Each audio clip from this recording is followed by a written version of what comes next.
Hi, I'm Annie Botticelli, and this is the Storyteller Forecast for Taurus for June 2016. Go to my website, anniehelpsyou.com, or click on the link below this video and see what's new on my blog. And while you're there, sign up for my free email newsletter and become part of my community and get perks.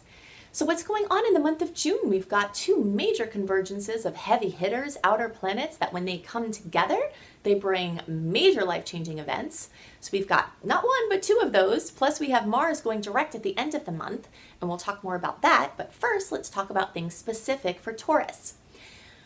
When the personal planets are moving around in their orbits, the personal planets are the ones that are closer to us and they take a shorter time to get around their full orbit. So those are the ones that change the most when we're talking about monthly horoscopes. Outer planets take a while to move. So if you check on them, month after month periodically, or like in short intervals, they're kind of in the same place, acting in a certain area. But it's the personal planets that change and that give each month a different flavor. So the flavor for this month for Taurus placements are centrally based around the second and first house, and then we've got some ninth and eighth house energy, which we'll talk about too. But the big theme that is either happening now or coming soon for the later, middle, and later degree placements has to do with earning potential. It has to do with your finances. So early and some middle degree placements are going to have the Sun and Venus, eventually Mercury, as well as the new moon in your individual earning house.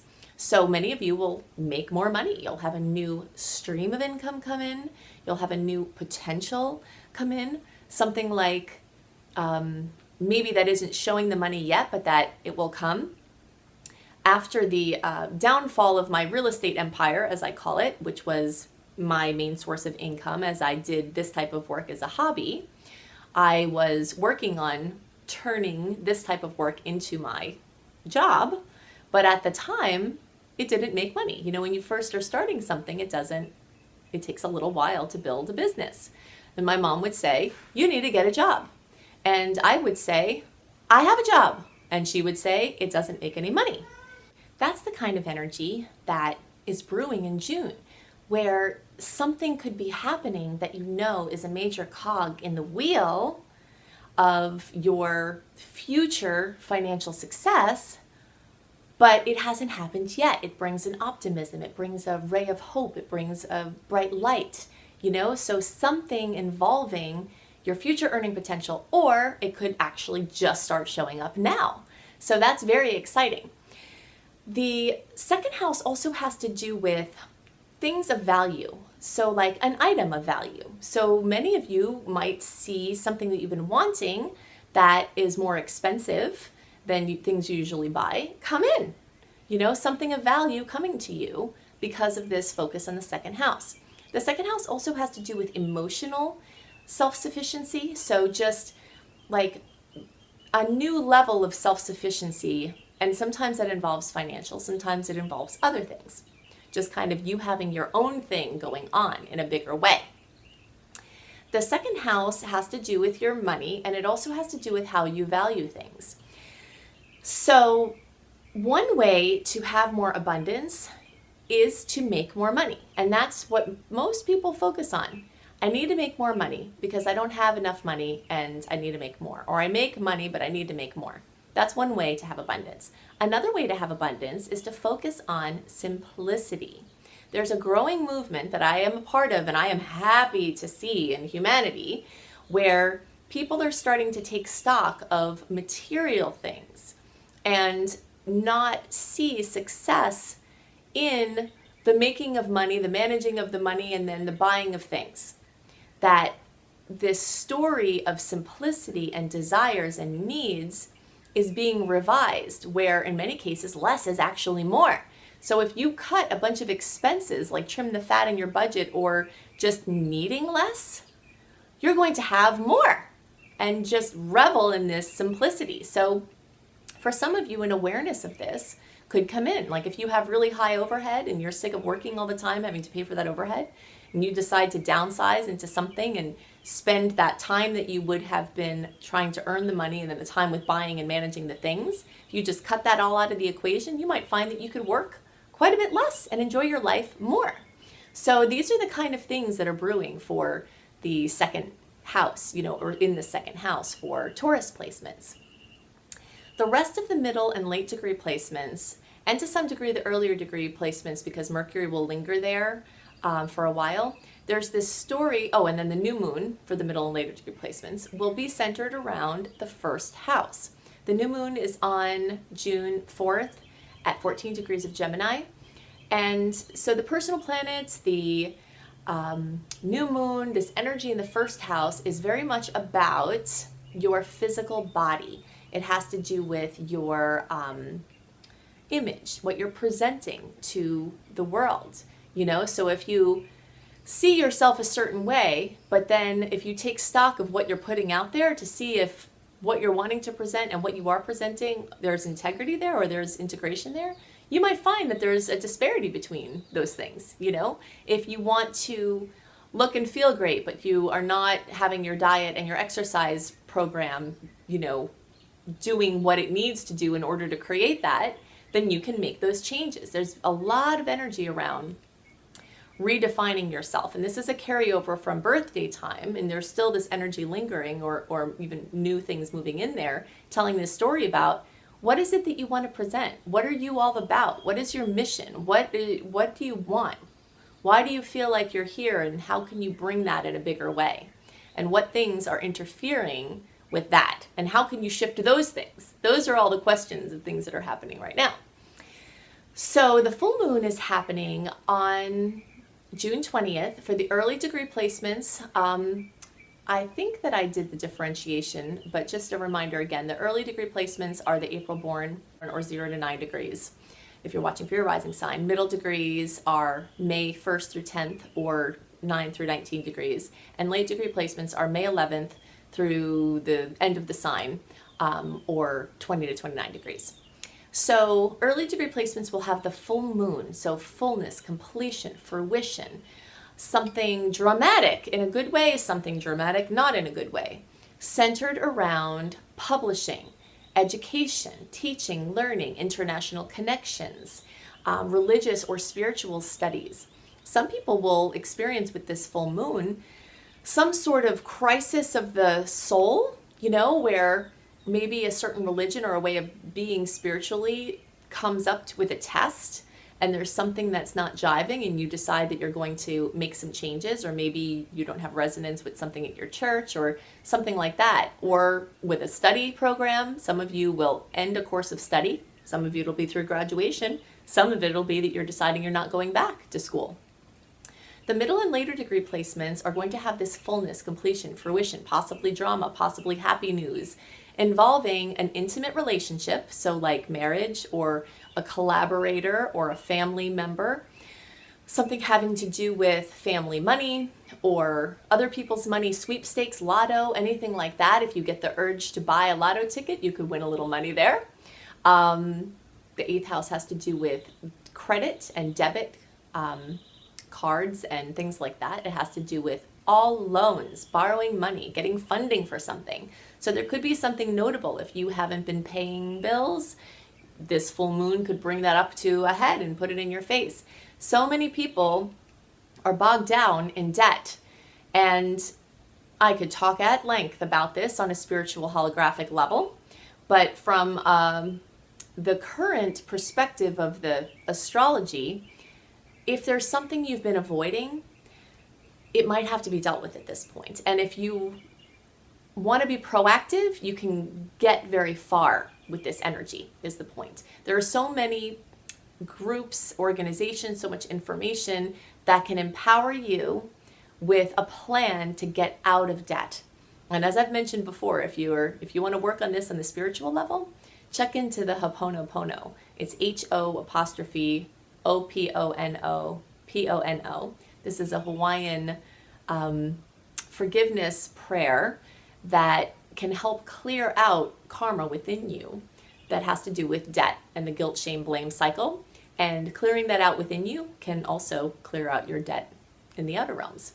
So these are the things that are most pronounced for Taurus specifically. Now I want to talk about these heavy hitter convergences, bringing these life-changing themes and events One of them is reaching a culmination this month. One of them is the second part of a 3-part story that has been ongoing, and then Mars is going direct. I call the theme of the month of June, the heavy hitters converge, because outer planets, when they're locked together in a meaningful geometric combination, are like the heavy hitters. Whenever we have an aspect of an outer planet, meaning the ones that take longer to go around, like Jupiter, Saturn, Neptune, Uranus, Pluto, or if you're looking at asteroids, Chiron, etc., these planets take a long time to get around. So when they make an aspect, especially to another outer planet that takes a long time to move around their orbits, their influences last for a longer period of time than the ones with the personal planets, unless of course there's a personal planet being retrograde, that's different. But as far as an actual aspect occurring within personal planets, you might feel those effects for a couple of days. But the story of outer planets getting together, that tells a story over a long period of time. It makes me think of when I was growing up in New York City. When I was a little kid, I was a baseball fanatic. I was quite a tomboy, and me and my little friends would obsess over baseball and we'd watch it with my dad, and we would just get so excited when the guys who would be the ones that would hit the ball out of the park regularly would come up to bat. They called them the heavy hitters. And you didn't know if this was going to be a time they were going to hit a home run, but the odds were more likely that they were going to hit a home run than anybody else. Everyone was just, waiting with excited anticipation, especially if there are men on base, And that's the energy of June as it relates to the heavy hitters in the cosmos, because we have 2 convergences of heavy hitters. The first one is between Saturn in Sagittarius and Neptune in Pisces. Now, this aspect is a square. A square is known to be a challenging aspect.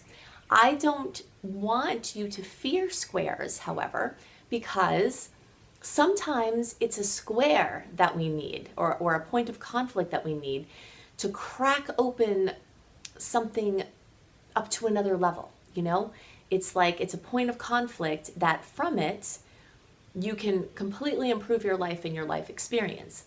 All transits, especially the challenging ones, show weak spots. So this transit will be no exception. Saturn in Sagittarius and Neptune in Pisces in a square, this happened in the beginning part of this cycle. It was the last days of November 2015 through like December 4th of 2015. So the end of November, beginning of December of 2015 is when this happened first. It happens now for the second time, June 5th through June 18th, with the strongest point being on June 18th, but very strong for that whole time. And you'll feel it before those dates and after. It's a long-term story. And it's a theme that's following from the end of last year into this year, and it reaches this culmination like the end of August 30th through around September 21st of 2016. So over the course of the year, from the end of 2015 through almost the end of 2016, there's been this point of conflict. And so themes that came up at that point very likely will either come up again if they hadn't been resolved, or related themes will come up, or maybe different manifestations. But many, many people are going to have this issue come up in the form of security. And many people will have it in the form of internet security. When Neptune, the energy of Neptune and Pisces is very much behind the scenes. It's private stuff. So things that you want to be private, with Saturn coming and making this square to Neptune, they might not be private anymore. So I always post these horoscopes at least a month and sometimes more early, so that you can have a heads up for what's coming, so that you can take action. So one of the places that I recommend that you take action here is around this square, and it's around security. So I think it's a wonderful idea for you to change your passwords, to add whatever steps you can to beef up the security, to have a professional do a security check even, or research ways that, if you don't have the money to do that, research ways to beef up your internet security. Be careful of the things you post on Facebook and social media. Just have a new level of awareness of apps and how people are gathering information about you and your what you're doing on the internet, things like that. This could also be home security or work security or anything having to do with things that you want to be private that might not be completely secured. So you want to try to go through between the time you listen to this and then and strengthen as many of these weak links as possible. That's a really good use of the energy. There are also likely to be a lot of conflicts or things that come up regarding fear and faith. And so here are some questions to ask that can lead you down a good path with using this energy in the best way. One is where, and this is kind of along the lines of what I was just talking about with security, but where are you putting your trust? And is that well placed? And that can be having nothing to do with internet security. It could be in relationships. It could be with who knows, whatever. Ask the question, where are you placing your trust? And maybe it's not the best place to place it. Where could you place more trust and you're not? There's also a very major spiritual component to this because trusting in the benevolent source and clearing up any issues you have with your connection to the divine could be what's coming up here for many people. So maybe you're placing your trust in things that are changeable and movable in the third dimensional reality. And we all know that those things are change and or always changing. But the connection with the divine is something that isn't changing. So spiritual revolution could occur from this transit for many. Where are your boundaries? Are they secure? Should they be more secure in certain places?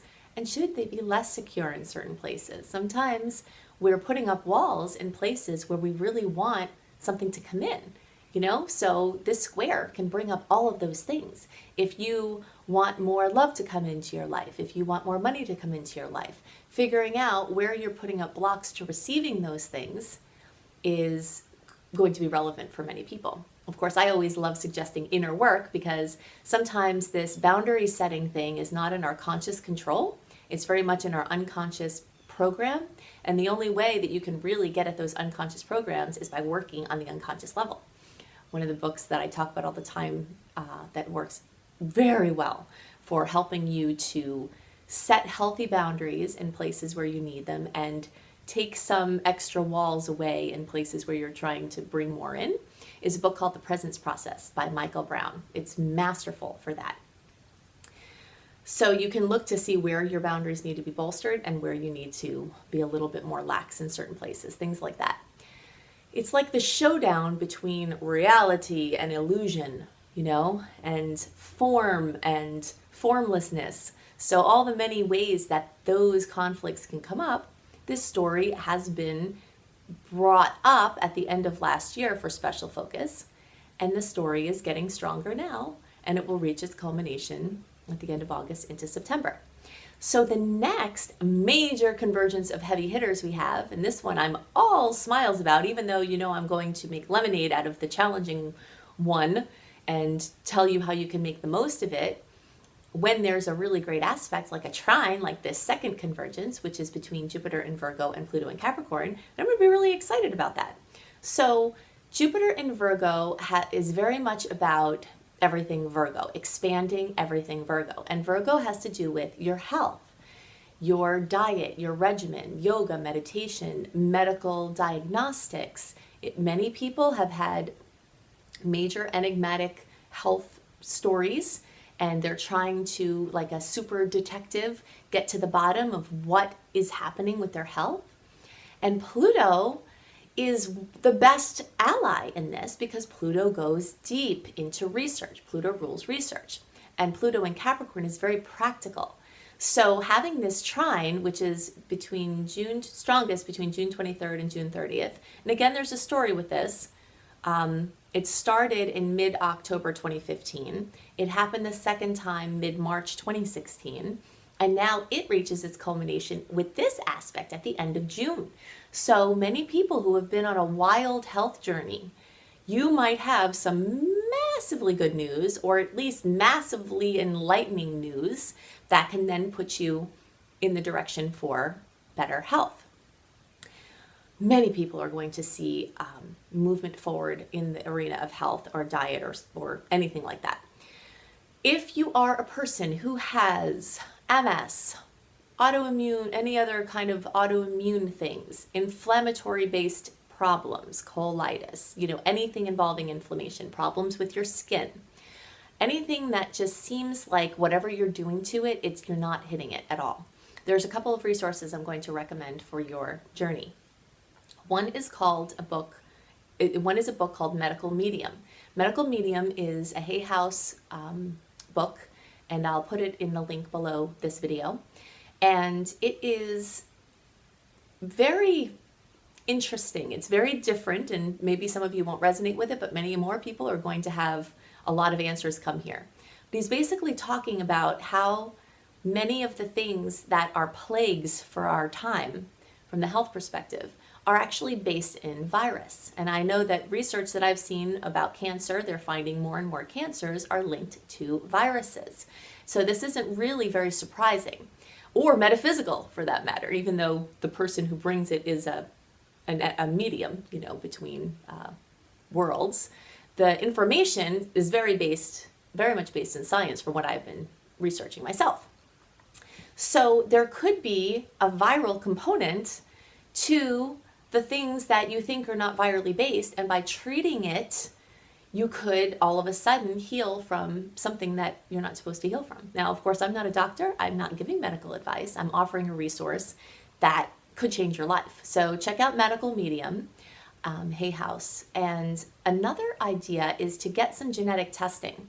If you've had a lot of problems, you could narrow down your specific issues by having some genetic testing.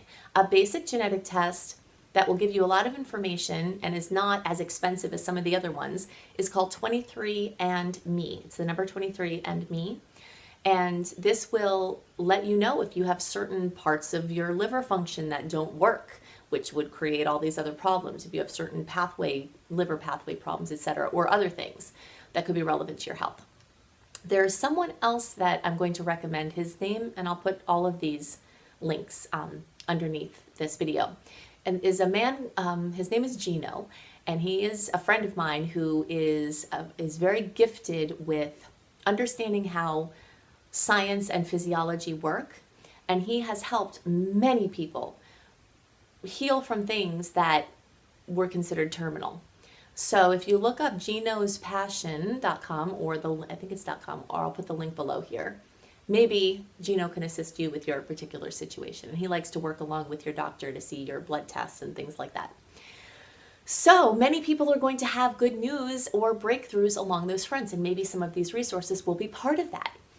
What's very exciting about this transit is that it's reaching its culmination at this point. The previous transit we talked about, we're kind of still in the middle of that story, but this one is reaching this conclusion, and it's such a wonderful aspect. So other things that could come up here are things involving pets or animals, since Virgo rules those areas.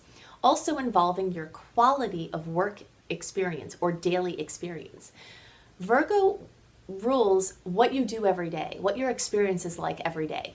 So when you have Jupiter in Virgo, it's working on trying to make improvements in your day-to-day schedule. So if you look at your life and you say, oh God, I need to work less, Jupiter in Virgo can help you with that. If you're like, oh gosh, I don't have a job, I need to work more, Jupiter can help you with that. Whatever your subjective experience of improvement of your daily schedule is, Jupiter is working really hard to help you with that. And as of the time it went direct in May, those things started lighting up again. And now when it reaches this culmination of this activation with Pluto in Capricorn at the end of June, you could see some major improvements in your work-life balance, whatever you've got going on in your daily schedule. So that's really exciting. Also, many people will experience this trine with Jupiter and Pluto as bringing them advancements on the fronts of work, career, and life purpose. Because Pluto being in Capricorn, Capricorn rules work, career, and life purpose. So Jupiter being in a great angle there can help to accentuate, unblock, free, synergize, bring great juju to your work and career and life purpose areas of life. So that's another way that you might see this trine story reach a culmination at the end of June. Third piece that is very relevant is that on June 29th, Mars is going direct. If you've been listening to my reports for a while, I've been talking about Mars in its pre-shadow retrograde, in its retrograde, and now on June 29th, Mars finally goes direct. It has a pretty long shadow period on the back end. It will be in the post-shadow period until August 21st. But with every day that marches on past June 29th, you're getting more and more clear of it. So if you've got to launch something, do something new, if you've been waiting, July is your month to do that, and the first little bit of August, because then we're going to get into Mercury shadow again, and it's not going to be the time to launch things. There will be some even better stars for launching in the last 3 weeks of October and all of November and the first couple of days of December. That period of time at the end of the year is actually the most open than any we've had this entire year of 2016, because the other period we had, like February, March, and then this one in July into the beginning of August, those all have some influence of shadow of retrogrades of personal planets, even though there's some workable ground. So if you're not quite ready to launch, or something, you really want to have all the personal planets clear, maybe you'll want to lean towards that second window, but you'll just have to feel it out, because I don't know what your personal chart looks like, and sometimes personal chart aspects can supersede what the general stars are, So if you want some help with that, anything as far as perfect astrological timing or navigating through making the most of the transits, you can go to my website, anniehelpsyou.com. You can check out my growing list of blogs there to assist you. You can check out my personal coaching. You can look for my Unleash Your Money Magnet program to help you unleash your money magnet. If you go to anniehelpsyou.com and then click on programs, you'll see Unleash Your Money Magnet. You'll see my Creating Successful Online Business course that will be enrolling in July. You'll see my Astrology Apprenticeship program, which will be enrolling in July.